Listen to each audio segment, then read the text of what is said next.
드디어 트럼프의 총질이 시작됐습니다. 중국은 원래 관세에서 10% 추가, 캐나다, 멕시코는 2월 4일 오늘부터 25% 때리겠다. 근데 어제 시행 몇 시간 남겨두고 멕시코, 캐나다 대통령이 트럼프와 통화하면서 일부 합의에 도달했다 이러면서 한 달 미뤄졌죠. 그리고 이후에도 관세 때리겠다 얘기가 나오고 있고요. 현재 상황은 이런데 이 트럼프의 큰 그림을 좀 이해할 필요가 있습니다. 그래야 트럼프의 숨은 의도를 파악할 수 있고 혼돈의 시장에서 잘 대응할 수 있겠죠. 그래서 오늘은 트럼프 세계관을 간략하게 정리해 보겠습니다. 자, 지금 트럼프는 보편관세라고 해서 전 세계의 10에서 20% 플러스 미국 상대로 무역 흑자를 내고 있는 괘씸한 나라들한테 추가 관세를 부과하겠다고 말하고 있죠. 여기 우리나라도 들어있어서 바들바들 떨고 있습니다. 그런데 여기서 잠깐 트럼프가 하고 싶어하는 감세 얘기로 넘어가 볼게요. 트럼프는 법인세, 소득세를 줄이고 싶어 합니다, 지금. 감세가 근본적인 성장의 발판이라고 생각하기 때문이죠. 당연히 세금이 줄어들면 투자와 소비가 늘어나면서 경기가 좋아지는 효과가 있습니다. 2018년 트럼프 1기 때 35%였던 법인세를 21%로 인하했죠. 그리고 지금은 그것도 성에 안 찼는지 제조업 법인세를 15%까지 줄인다고 말하고 있습니다. 그런데 여기는 치명적인 부작용이 있습니다. 걷던 세금을 줄이면 당연히 재정 적자가 늘어나겠죠. 그러면 시장 금리가 올라갑니다. 미국 10년 만기 국채 차트인데요. 24년 9월 18일에 50bp 빅컷을 했습니다. 첫 번째 피봇이었고 상단 기준 5%로 기준금리가 내려왔습니다. 이제 11월 6일에 트럼프 당선이 확정되자마자 금리가 올라가는 모습을 보여줍니다. 그리고 바로 다음날 25bp를 인하했는데도 슬금슬금 올라가죠.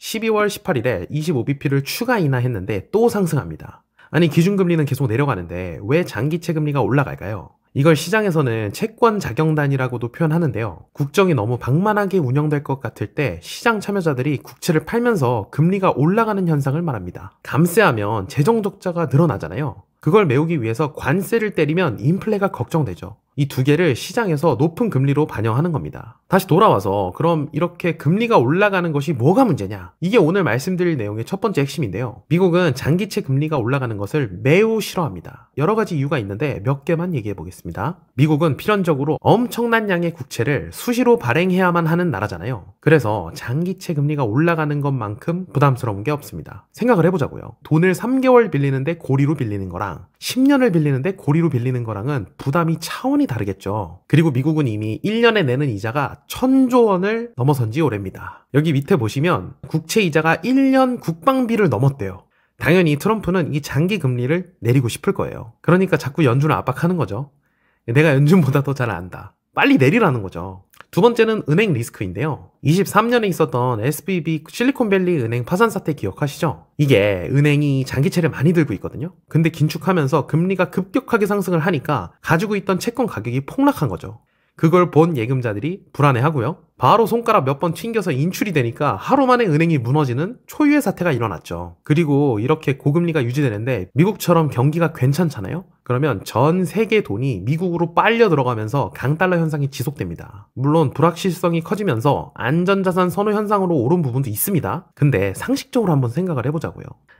한국에 2.6% 이자 내고 돈 빌려주실래요? 아니면 4% 넘게 받고 미국에 빌려주실래요? 저는 3%만 줘도 미국에 빌려주겠습니다. 이게 지속적인 달러 강세를 만드는 근본적인 이유 중에 하나예요. 강달러가 미국 수출 경쟁력을 떨어뜨리니까 안 좋다 하는 의견도 있고요. 강달러를 유지해야 미국의 인플레를 수출할 수 있으니까 좋은 거다 하는 의견도 있습니다. 다 맞는 얘기예요. 그런데 트럼프 1기 때도 보면 트럼프가 강달러를 누르려고 하는 움직임이 지속적으로 나타났었습니다. 이 기사들 2019년에 나온 거거든요. 달러 강세가 미국을 죽인다. 그리고 지금이랑 똑같이 미국한테 흑자 내고 있는 나라들한테 환율 절상시키라고 협박하면서 환율 조작국으로 지정하고 그랬었죠. 이때 우리나라도 지정될까봐 바들바들 떨었었습니다. 이 차트는 제조업 건설 지출 차트입니다. 여기 2022년부터 미국의 공장이 미친 듯이 지어지고 있습니다. 이제 미국은 수출을 해야 하는 나라로 바뀌었어요.